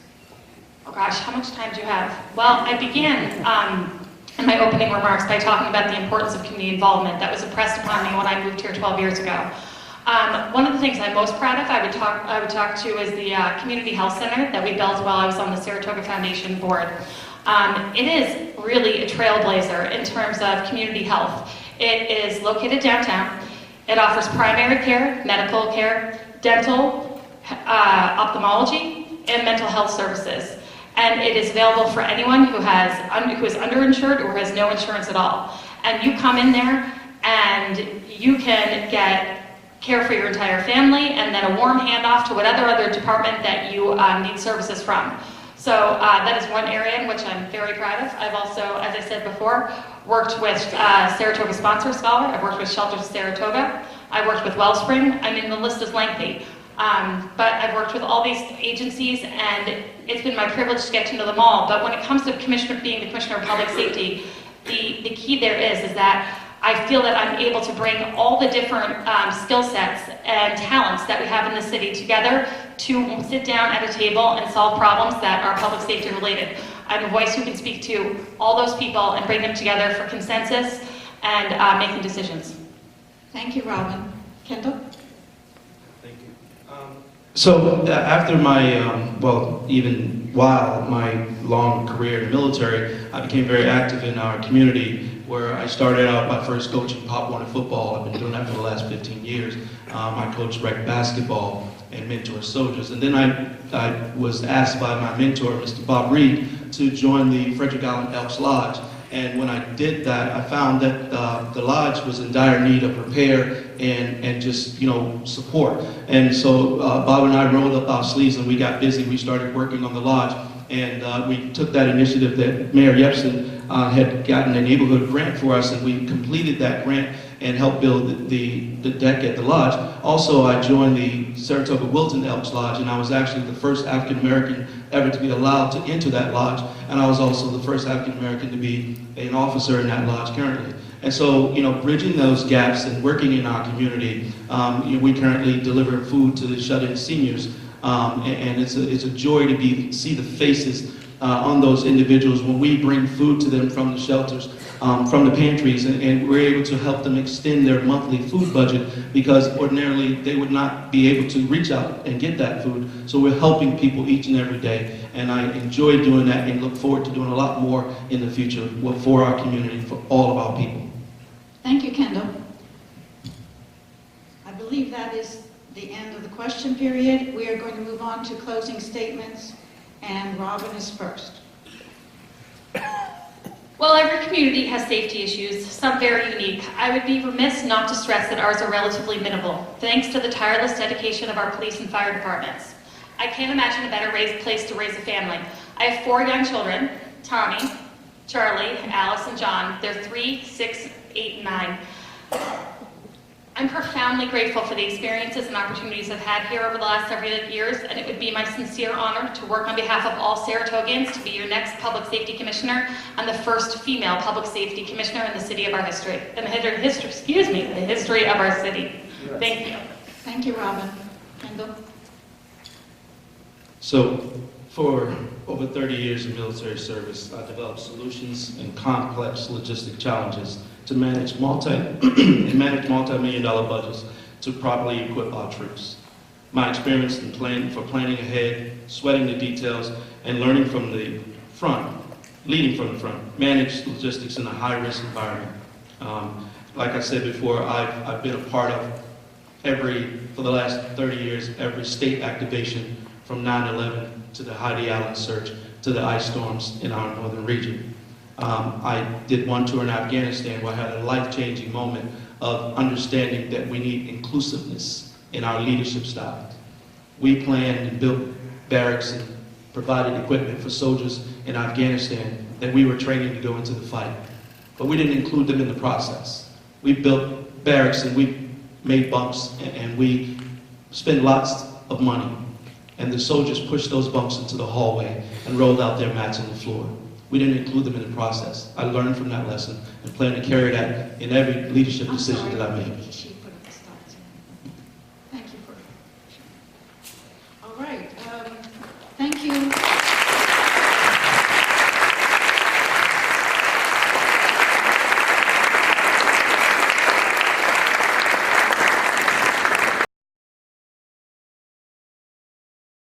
The candidates for Commissioner of Finance for City of Saratoga Springs are in alphabetical order: Michelle Madigan.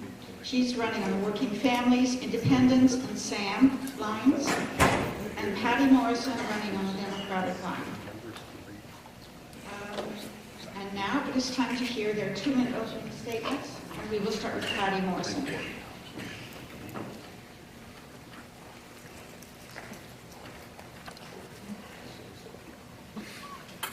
Can I start? Yes, please go ahead. Timer start now.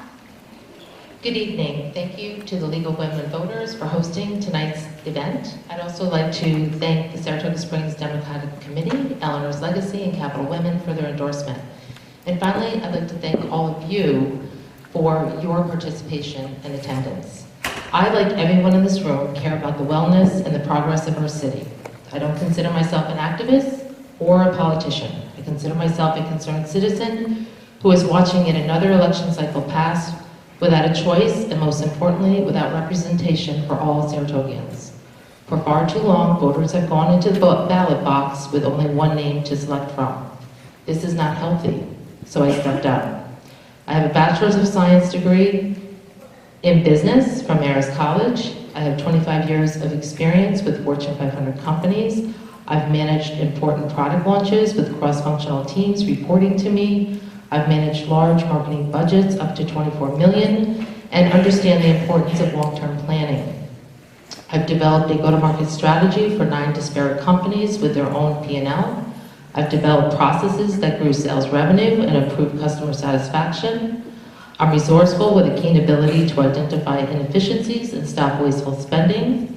And when elected, I will look at an ethics reform policy changing our initiative.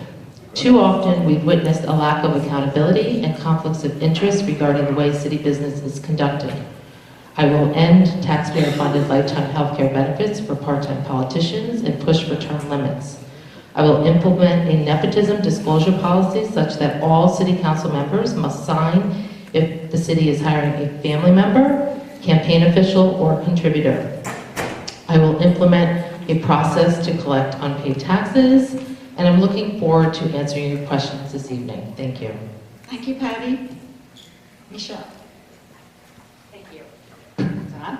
Good evening, and thank you to the League of Women Voters for hosting this event, and thanks to all of you and my opponent, Patty Morrison, for attending tonight. I am Michelle Madigan, your Commissioner of Finance, and I am seeking re-election. I am proud of all that I have accomplished during my tenure, and with your support, I hope to achieve even more. When I first took office, the city's finances were a mess. My predecessor had implemented drastic budget cuts and double-digit property tax increases. Police officers, firefighters, and DPW workers had been needlessly laid off. Essential services were slashed.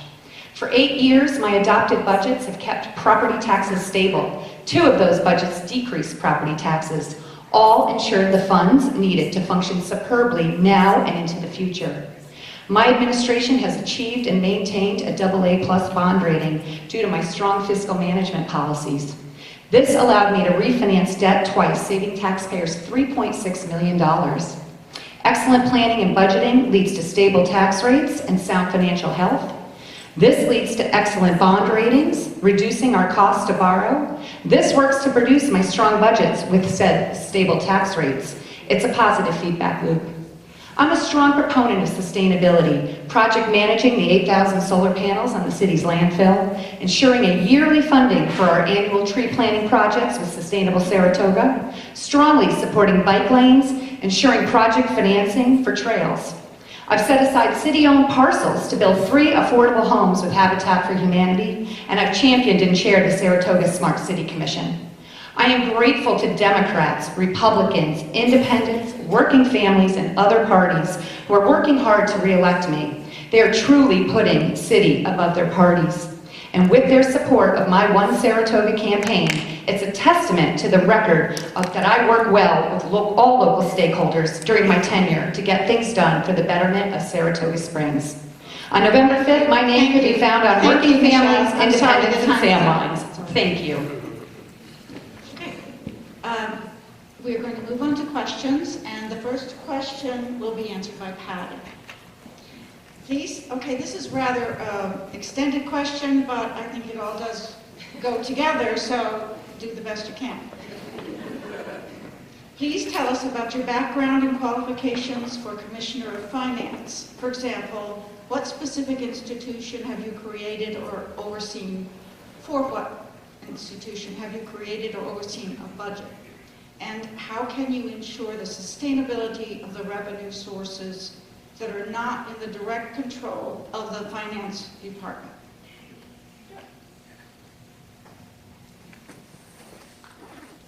Per question. Okay. So my experience managing a budget, I've had several budgets over the years. My largest being a $24 million budget when I was at Panasonic. With that budget, I was responsible for working with the entire marketing department to build the budget.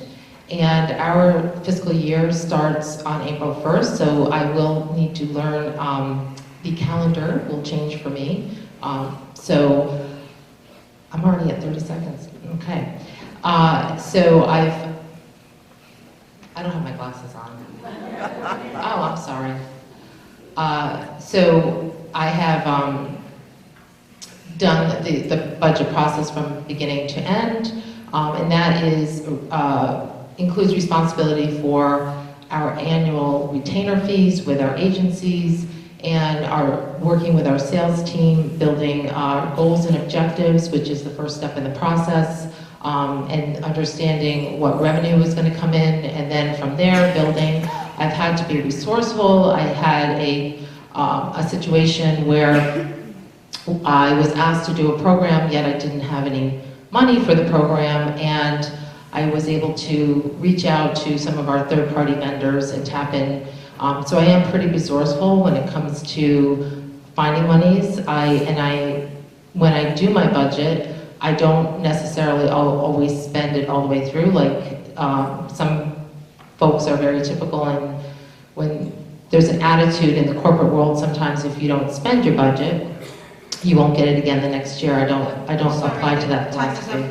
Oh, sorry. Remember what you want to say next time. Okay. Could you actually repeat that question? It was a two-parter, right? Yes. Okay, don't start the timing yet. Please tell us about your background and qualifications for Commissioner of Finance, for example, starting a budget, and the other part is sustainability of revenue sources. Yeah. Okay, so I'm a librarian by trade, and I created a national library for the United States Small Business Administration that I managed. I managed the budget and all of the hiring for that, and had representatives within each state that I was responsible for managing for the Small Business Administration. I then moved to Chicago and created and managed a large information center for a commercial finance company, Heller Financial, and that was an $11 million budget that I was directly responsible for, so I felt well qualified to run for Commissioner of Finance. In terms of revenues that the city does not control, the one main revenue source that the city controls, especially the finance commissioner, is property taxes. But all the other revenues, occupancy tax, mortgage tax, and sales tax, are controlled by having a healthy balance of good economic development and community development.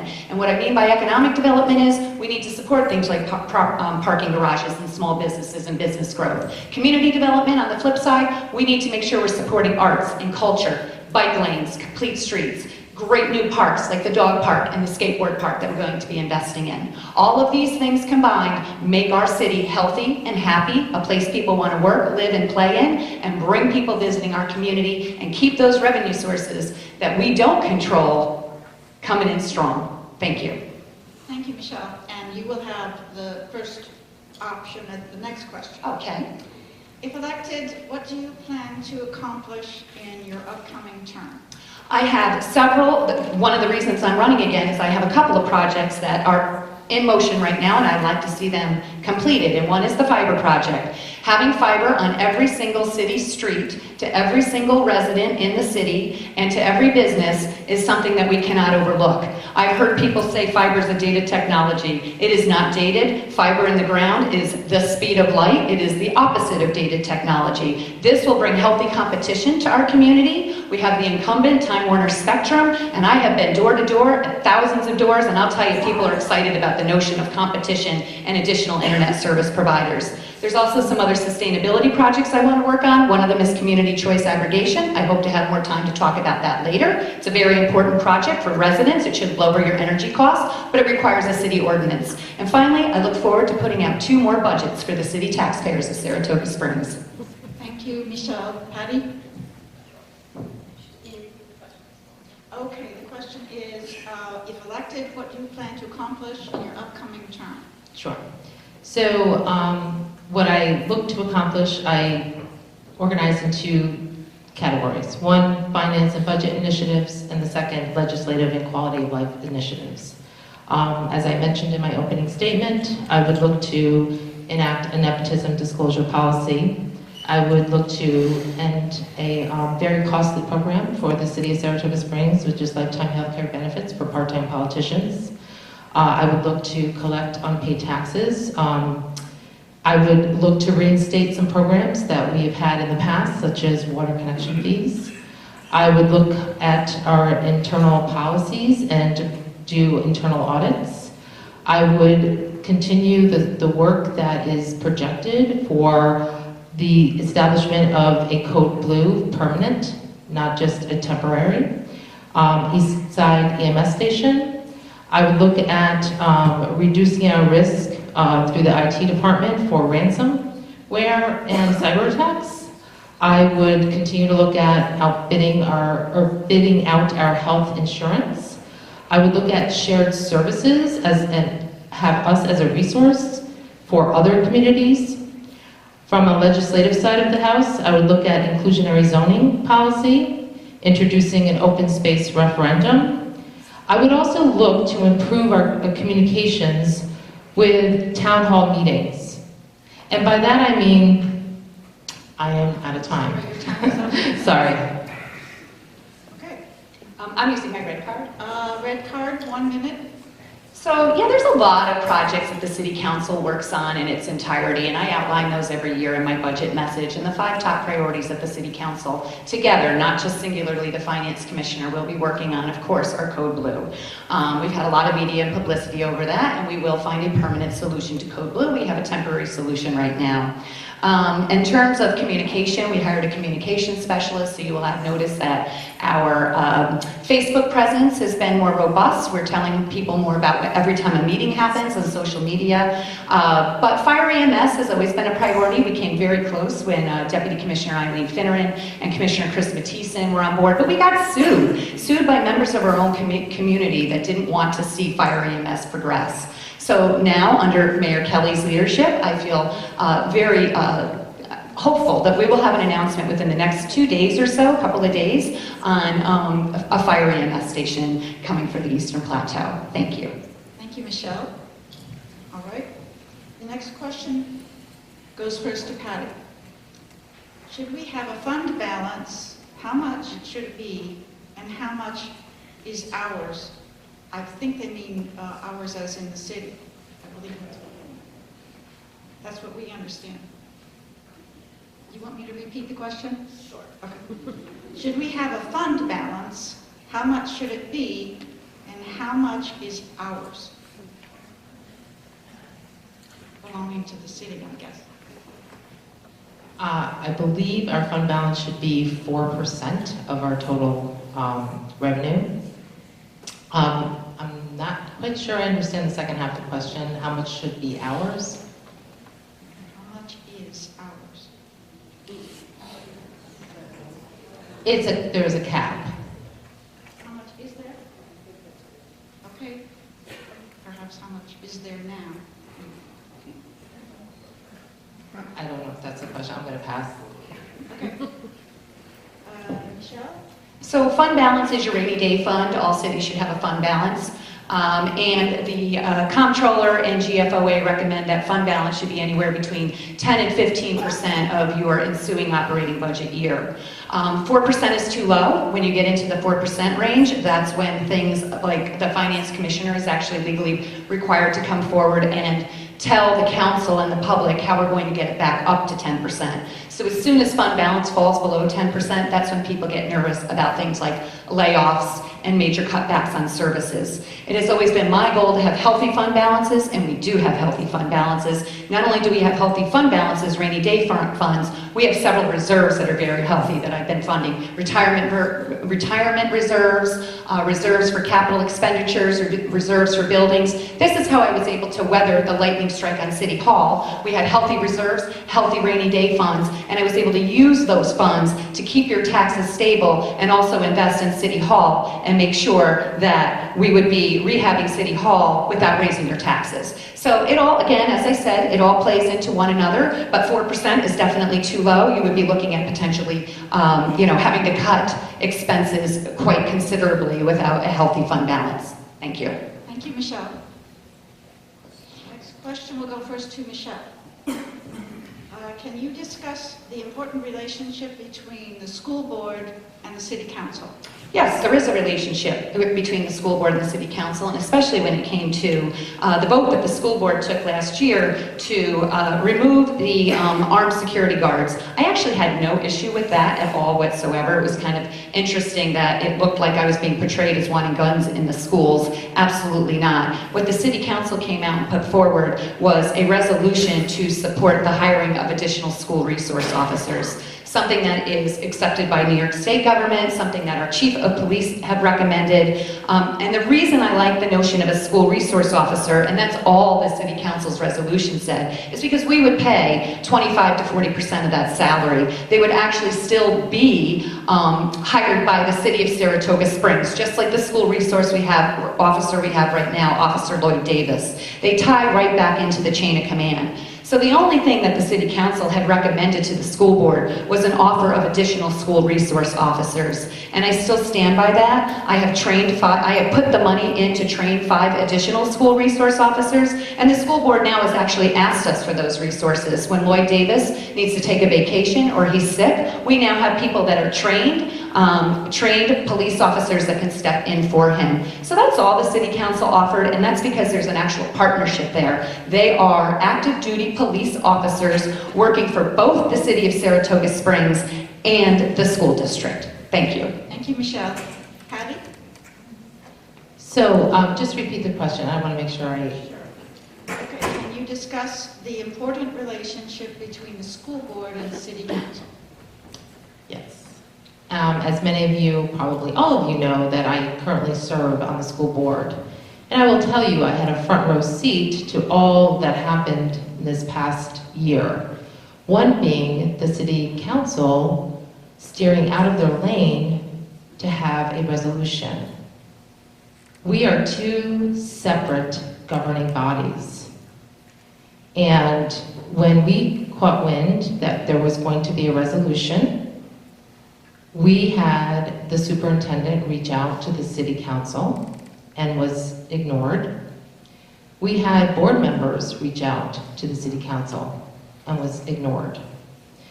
We had our superintendent and our vice president of the board sit in the audience while the city council enacted a resolution that, quite frankly, residents stood up and spoke up and were ignored.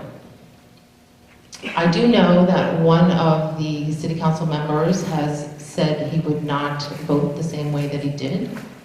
We are 2 separate governing bodies, and the school board would not be steering over into the city council's lane to ask them to do something that was out of their jurisdiction.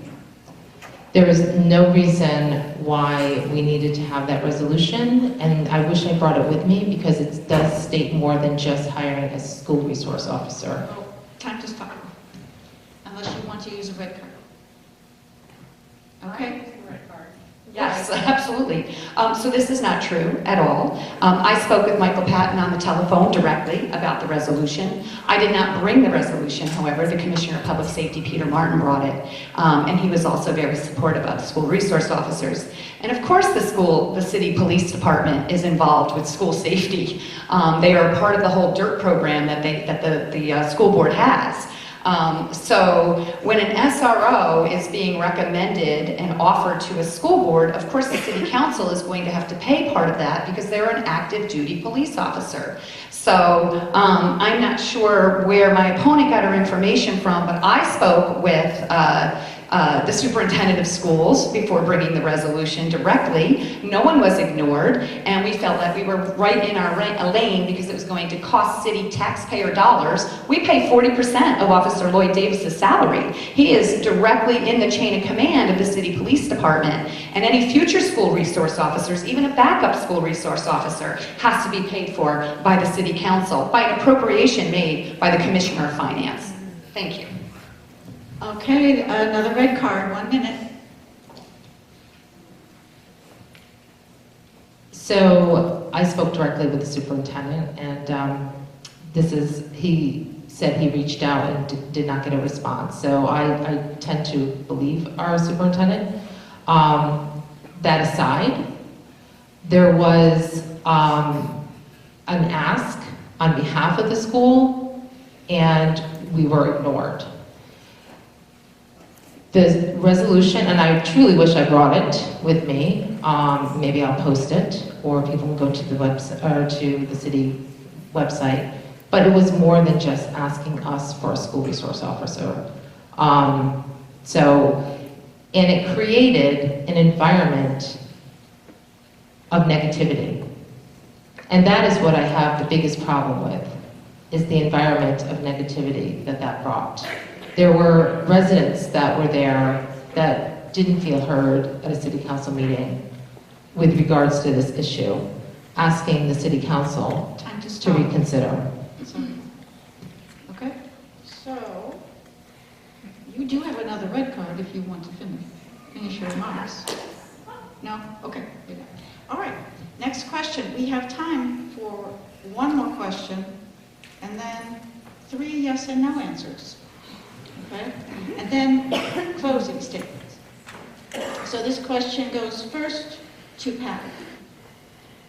What have you done to deal with the climate crisis so far, and what do you plan to do as far as possible within your capacity as Commissioner of Finance for the climate crisis?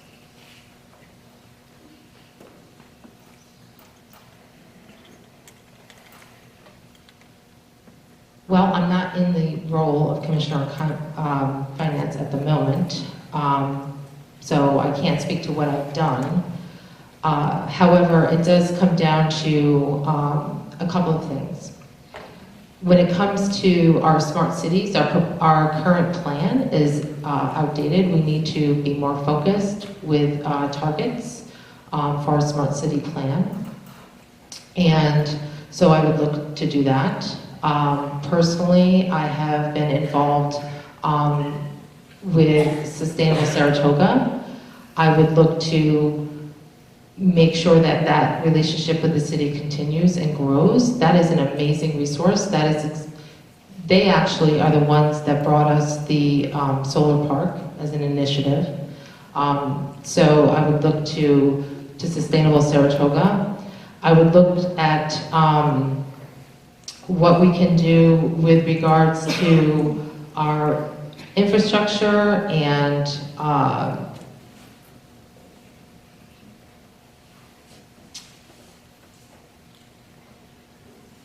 I just lost my train of thought. I apologize. Can you just repeat it one more time? Sure. What would you like? How would you deal with the climate crisis if you were commissioner, as far as possible, in your capacity? Well, it really, what it comes down to is making sure we have the technology and the budget to handle crisis, should they arise, and some of the resources. Right now, we have our water source hasn't had a water study since 1988.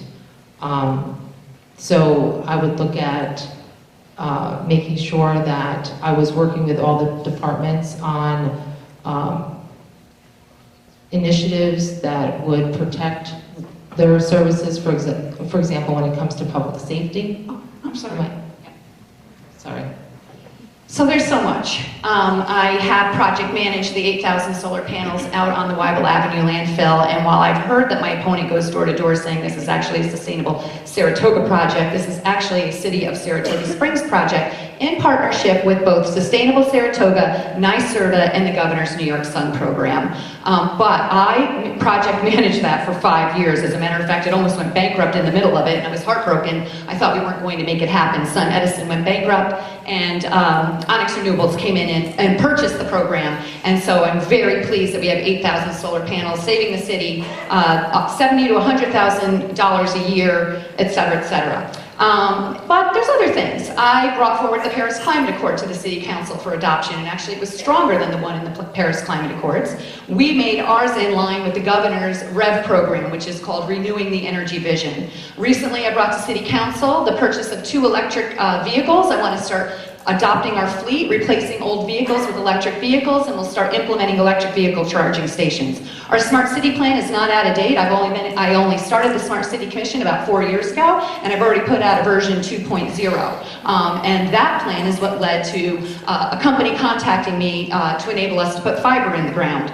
I want to work very hard to bring downtown public space recycling. I've been trying to get this off the ground for years, but it's been a lot more difficult than I thought it would be. I'm hoping with the help of Sustainable Saratoga and some Skidmore College students, we can make that a reality too. There's a lot we're doing. Community choice aggregation is the other really big one that will help all residents in the community lower their energy costs and also buy into a completely green, renewable energy project. Now, if you want to opt out, you can. Thank you. But you do brown ink. Okay. Any other, okay. We're ready to go on to a yes and no question. We have 3 here.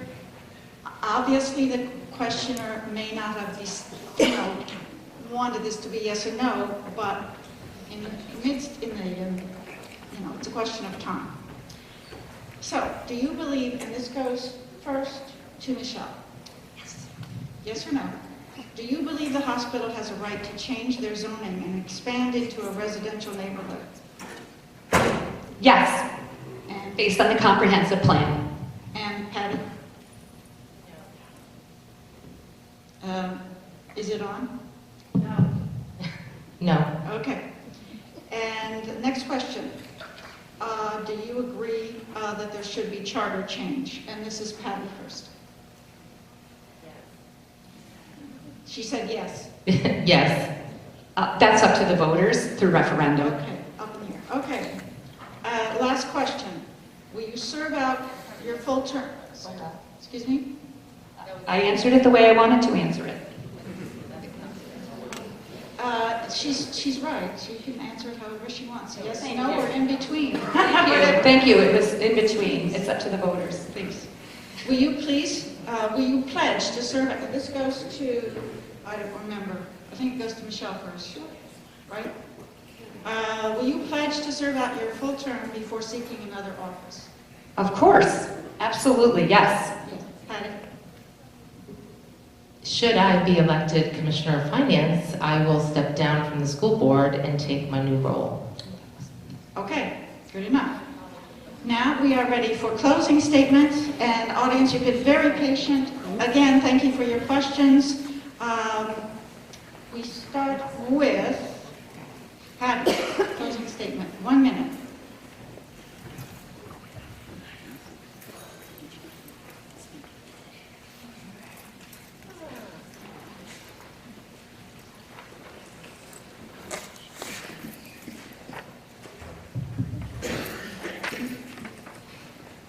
Politics affect us most at the local level.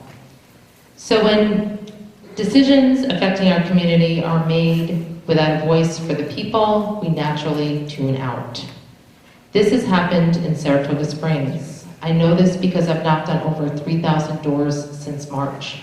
Citizens do not feel heard, nor do they feel represented. My style is to bring together people to have the conversation and to represent them. I have experience managing major budgets, high-profile projects, project teams, and getting the business of day completed on time with results all members can be proud of. I am running a grassroots campaign. My opponent is heavily funded by the developers and special interest. This is an important election. Thank you for coming out this evening. Thank you to the League of Women Voters for hosting us. And on November 5th, I humbly ask for your support and vote so together we can make the changes needed to strengthen our city. Oh, I'm sorry. You just put that up, right? Okay. Closing statement, Michelle. Thank you. So in closing, again, I would like to thank the League of Women Voters for hosting this candidate forum, my opponent Patty, and all of you for spending the evening with me tonight. I'm proud of my record of accomplishments on behalf of this great city and proud that I've had the opportunity to represent the constituents every first and third Tuesday of the month doing city business and every day in between.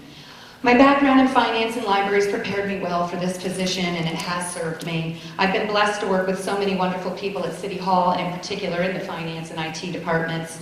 Again, I always use the word humbly myself. I ask for your vote on November 5th. I have much left that I would like to accomplish. As I said, fiber on every city street, community choice aggregation, a residential program that requires a city ordinance to drop energy costs for residents.